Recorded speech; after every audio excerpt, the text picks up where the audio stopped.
Welcome friends, welcome back to the kitchen. Today we are going to make an egg dish, commonly referred to as a frittata, which is essentially just a very thick omelet where all the ingredients are mixed all the way through and you finish it in the oven. And it goes by a bunch of different names depending on where you are. But usually frittata sort of envelops the entire thing and gets the point across. So I've got a 10-inch wrought iron skillet here. It's just about up to temperature, and you want to use something that can go from the stovetop to the oven. And into that, I'm going to put some bacon that I have chopped up, and I just want to fry that until it's crisp. Okay, while the bacon is frying off, I've got 8 eggs in this bowl, and to that I'm going to add some ricotta cheese. And you could use cottage cheese if you wanted to. You could probably use sour cream. You just want to bring a nice sort of creamy texture to the eggs. And I've got some chopped green onions, and I'm going to add probably about half to 2/3 of what I've got in this bowl. I'm going to save the rest for garnish later. And I've got some grated cheddar cheese, and again I'm going to add about 2/3 into the eggs, and then salt and pepper, and we're just going to whip this up. Okay, this bacon's looking pretty good.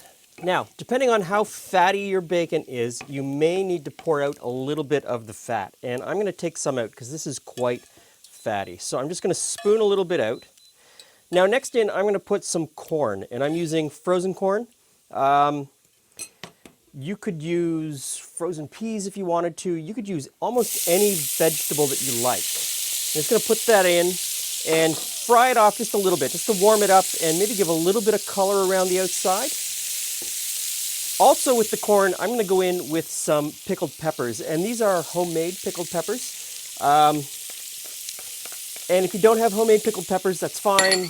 You could use pickled jalapenos, just chop them up and put them in. I mean, pickled peppers and corn go together like nobody's business. So, fry that around just to get a little bit of flavor, and I can get a little bit of heat from those pickled peppers. Okay, this looks good.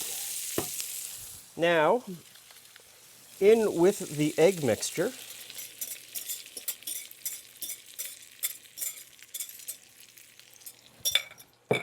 And just give that a little bit of a stir, just to get it cooking a little bit and make sure that everything's mixed into the egg. Okay, now, got the rest of this cheese. I'm just going to sprinkle this on top. The oven is preheated to 375, and I'm just going to slip this into the oven and cook it until the egg is cooked through, which could take, I don't know, 10, 15 minutes, not very long. And away we go. Okay, so now you can serve this straight from the pan if you want to, or you can put it out on a platter and do a really nice presentation.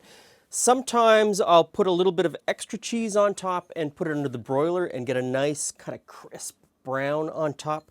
Tonight I didn't want to do that. And you don't always have to do things exactly the same way. You can switch it up a little bit and do as you please.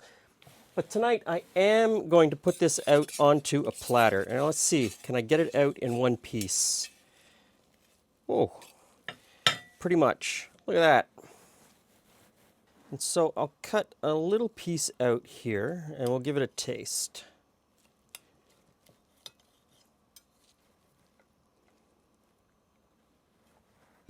Now this is also the kind of thing that you could make this up in advance. Put this in the fridge and then microwave it every morning. Cut off a little piece and have it for breakfast.